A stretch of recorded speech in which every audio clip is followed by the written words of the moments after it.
What you've learned about power so far has probably been a well-told lie.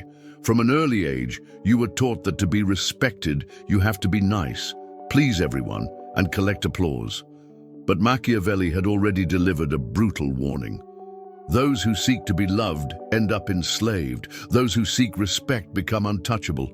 The world doesn't reward innocence, it rewards strategy. And in this game, politics guided by reality, not ideals, is the only one that truly works. Think about it.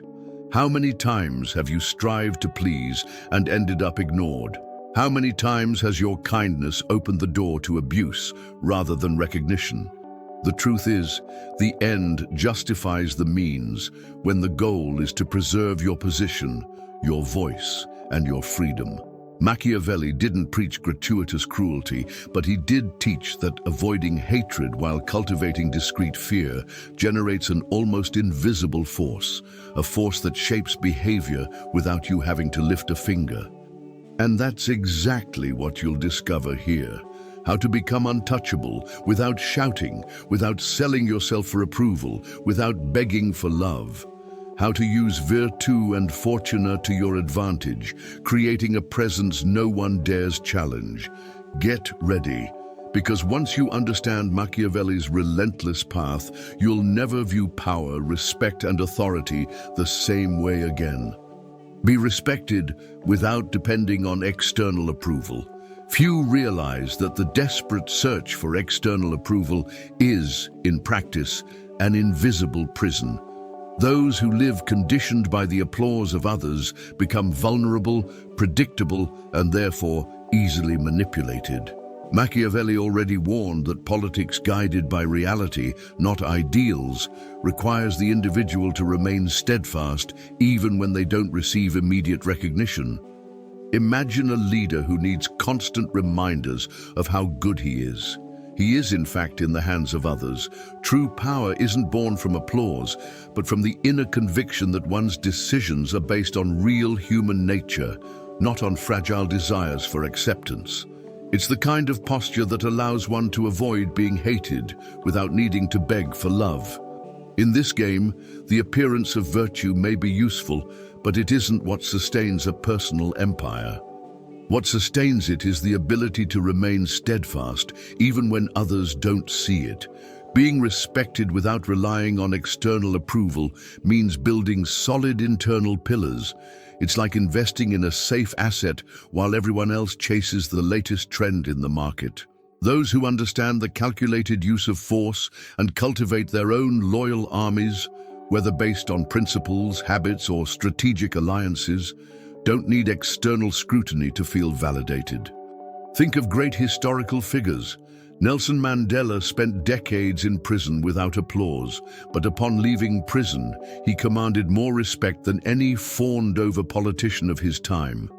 This is because his strength was not fueled by the audience, but by the firmness of his convictions. The end justifies the means when the means is learning to be consistent, even in silence, and the end is building a presence that doesn't bend to passing winds of opinion. A practical exercise is to start making decisions without waiting for approval.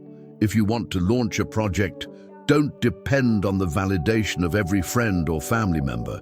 If you want to change fields, don't worry about appearing strange in the eyes of others. Constant adaptability is what separates those who wait for permission from those who build authority. A simple example: instead of asking, "Do you think I should?" start stating, "I've decided I will." This small shift changes how people perceive you. Those who make decisions, even under criticism, inspire respect. Those who seek approval inspire doubt. Remember, it's better to be feared than loved, not in the sense of spreading fear, but in the sense of not being held hostage by the need for affection. It's this attitude that paves the way for the next step, learning to cultivate fear discreetly and strategically. Cultivate fear discreetly and strategically. There's a world of difference between being hated and being feared. The former destroys, the latter protects. Machiavelli said it's better to be feared than loved precisely because fear generates immediate respect, even when there's no intimacy or closeness. But be careful, true fear doesn't require shouting or explicit threats. It's subtle, discreet, almost invisible. It emerges when someone realizes you're not easily bent, that your decisions are based on true human nature, and that you don't hesitate to use calculated force when necessary. This kind of aura makes others think twice before testing your limits. It's like walking into a room and feeling the silent tension that prevents someone from saying an inappropriate word. This is strategic fear, which doesn't require weapons, just posture. The secret is to balance virtù and fortuna, having the conscious ability to command respect without constantly showing your teeth. This requires constant adaptability, as each environment demands a different calibration. At work, for example, it's unwise to threaten colleagues, but it's strategic to show that you won't succumb to gossip or manipulation, always responding firmly and clearly. In your personal life, it means making it clear that your generosity isn't a license for abuse, that your patience isn't weakness. Avoiding being hated is directly linked to how you cultivate fear. It must be cold, clean, clinical, never tainted by resentment. A boss who yells constantly is despised, one who speaks softly but with conviction and a firm gaze is respected. A practical exercise. In conflict situations, speak less. Use silence as a weapon and let the other person reveal themselves excessively. Politics guided by reality, not ideals, shows that silence is more intimidating than verbosity. Another technique is to set non-negotiable limits and stick to them without hesitation. If you say something will not be tolerated and at the first test back down, all fear dissolves. But if you keep your word, even if it hurts, you create a mark of respect that will be difficult to erase. Remember, the calculated use of force is not about violence, but about consistency between what is said and what is done. This consistency is what generates a kind of silent, strategic fear, which paves the way for the next step. Maintaining emotional control even in adversity. Maintain emotional control even in adversity. In times of crisis, true power lies not in the one who shouts the loudest, but in the one who keeps a calm face while everyone around them crumbles. Machiavelli knew that decisions based on true human nature require coolness, not impulsiveness. Emotional control is like an invisible shield. It protects, confuses opponents, and inspires followers. Imagine a heated negotiation. Those who get excited lose their way, but those who breathe deeply, observe, and speak at the right moment lead the way. It is at this moment that politics guided by reality, not ideals, manifests itself in practical terms. The end justifies the means when the means is to remain calm, to make accurate decisions, and the end is to emerge victorious without wasting time in unnecessary battles. It's not about feigning an absence of feelings, but about mastering how they express themselves. A leader who explodes in anger when faced with a challenge shows weakness, not strength. However, one who restrains their impetus, manages their anger, and transforms it into calculated action demonstrates virtù. The calculated use of force here is not physical but emotional. It's like a chess player. It doesn't matter if they lose pieces at the beginning because they see checkmate on the horizon. In everyday life, this self-control can be practiced in simple situations. Traffic delays, unfair criticism, unexpected setbacks. Those who learn not to be consumed by these details build their own loyal armies within themselves, habits that strengthen resilience and increase influence over others.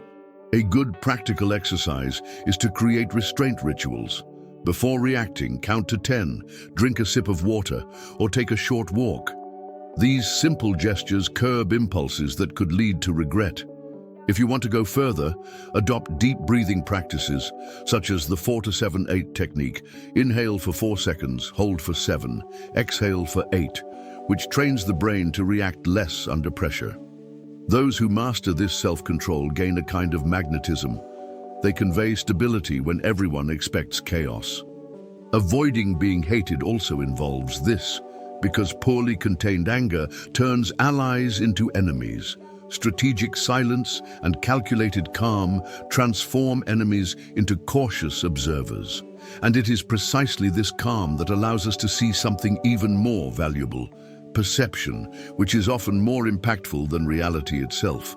Value perception, often more impactful than reality. In politics guided by reality, not ideals, perception shapes destinies more than truth itself. Machiavelli knew that the world sees not what is, but what appears to be.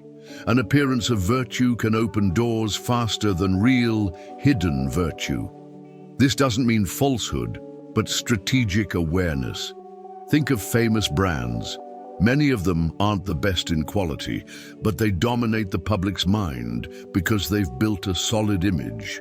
The end justifies the means when those means ensure that public perception is in their favor. Whoever controls the narrative controls the power, even if behind the scenes tells a different story. In everyday life, this is evident in small situations. Imagine a professional who arrives at meetings always punctual, well-dressed, and with a firm posture. He may not be the most competent in the room, but the perception created is of reliability and leadership. Another, however brilliant but disorganized, conveys insecurity. Better to be feared than loved, said Machiavelli, because fear arises precisely from the perception of firmness, not from intimacy. This is why strategic leaders invest time in caring for their image as much as their decisions. The calculated use of force applies here as well.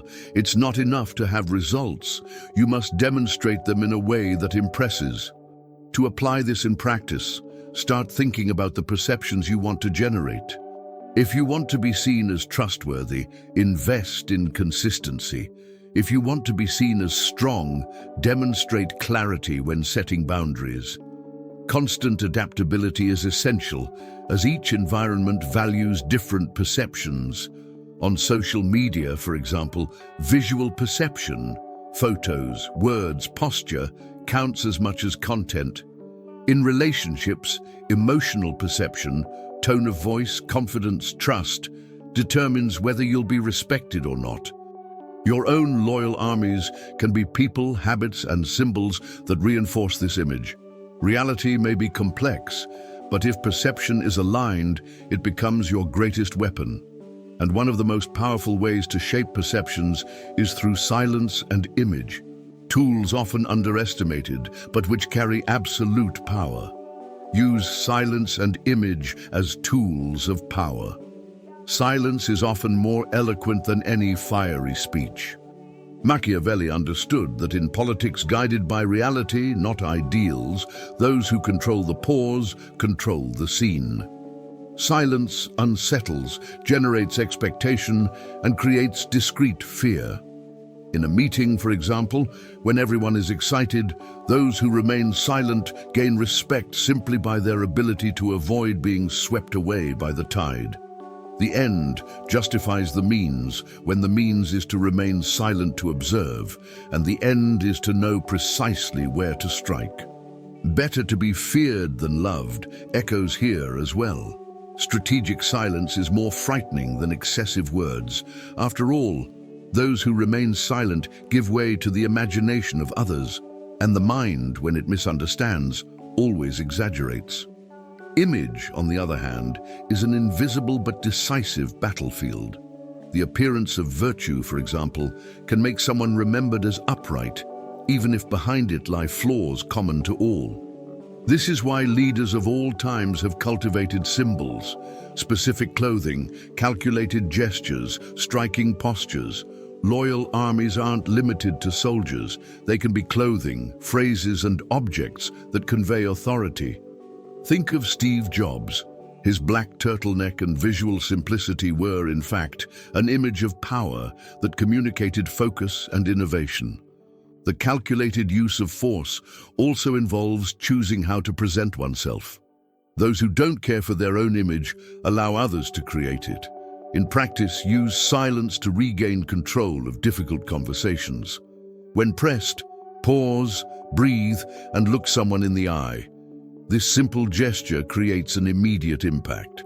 As for your image, consider what you convey before you even open your mouth. This applies to clothing, posture, and even the organization of the environment in which you live and work. Constant adaptability is key. In some places, sobriety communicates authority. In others, boldness communicates leadership. The important thing is that your image is consistent with the narrative you want to build.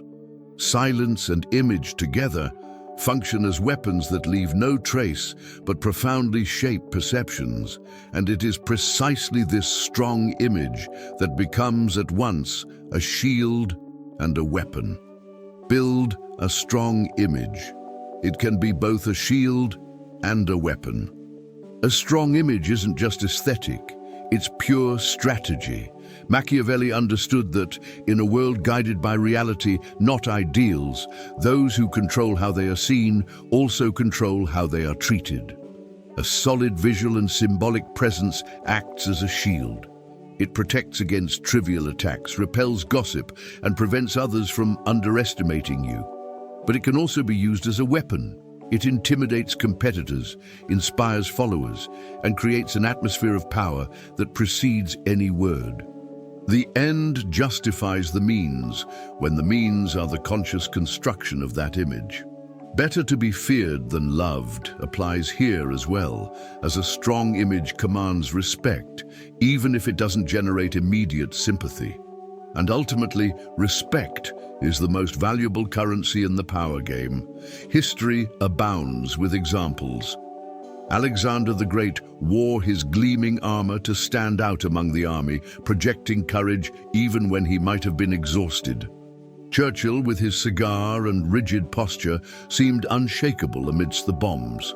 These elements weren't vanities, they were loyal armies, built with symbols that reinforced authority. The calculated use of force doesn't have to be physical. It can be symbolic, aesthetic, and communicative. And the appearance of virtue is often enough to win allies. Ordinary people can apply this in practical ways. Choose a personal brand. It can be your way of dressing, your manner of speaking, even the way you organize your space, and cultivate it until it becomes your signature. A signature that speaks for you before any argument.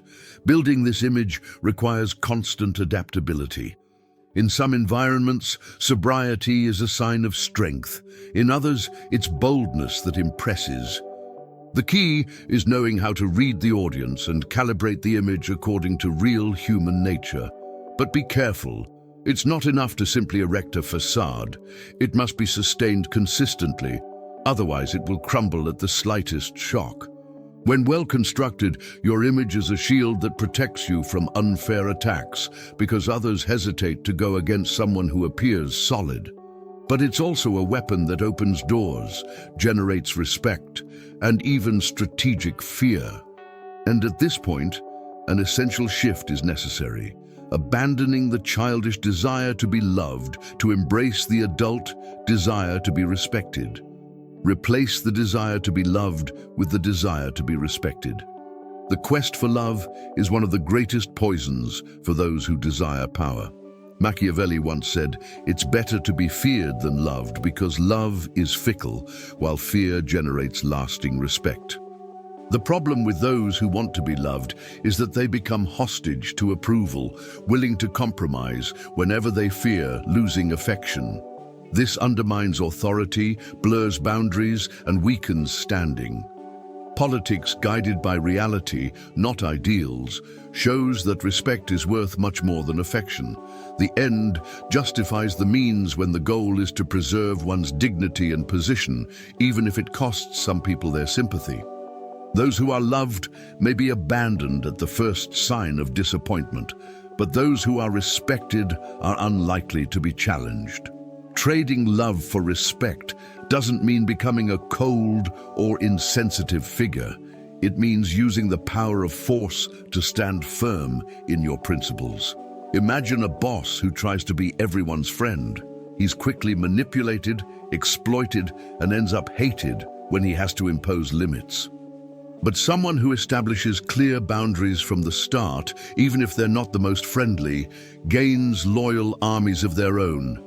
People know how far they can go with him, and precisely because of that, they trust him. The appearance of virtue helps soften the blow, but the core must be respect. And respect is earned when decisions are based on real human nature, which values firmness far more than unconditional kindness. In practice, exchange begins with small actions. Saying no when necessary, even if it causes discomfort.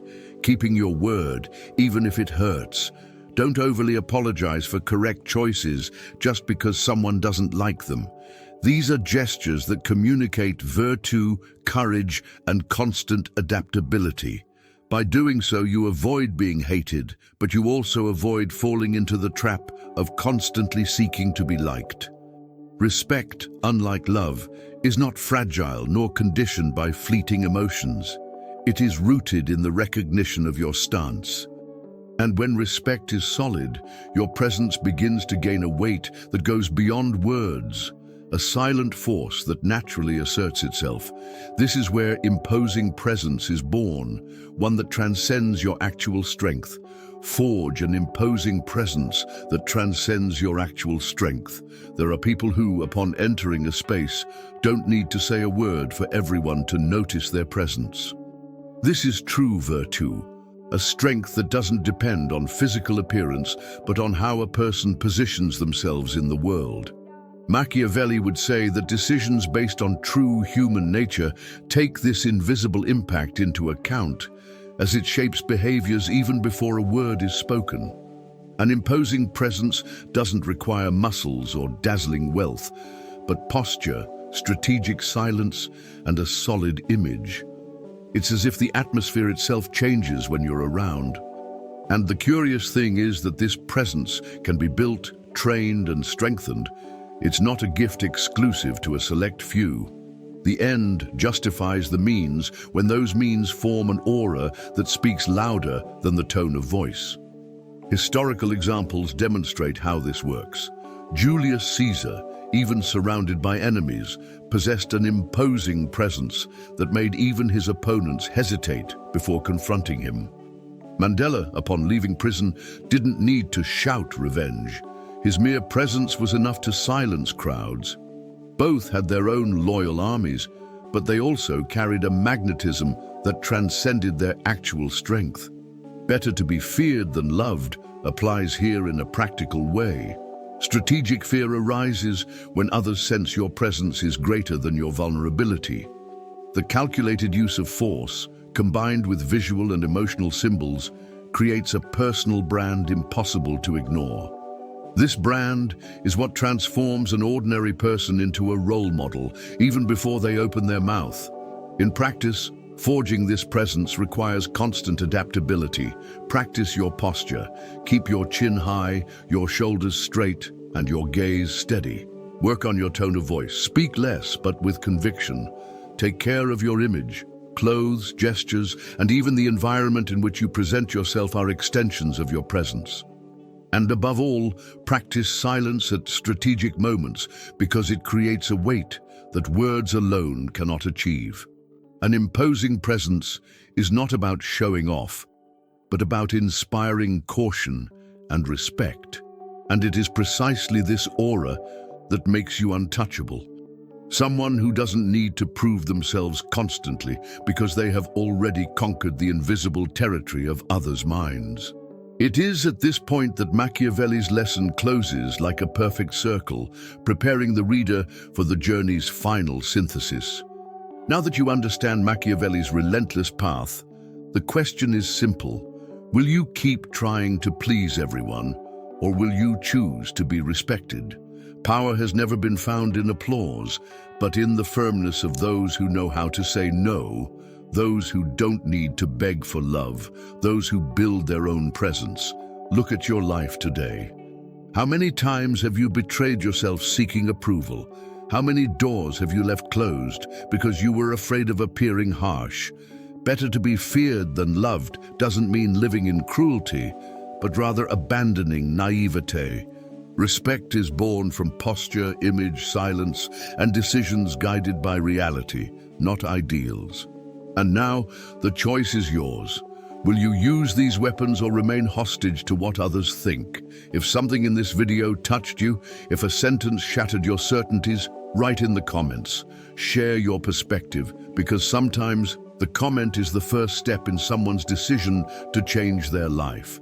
Subscribe to the channel, turn on notifications, and continue learning what few have the courage to teach.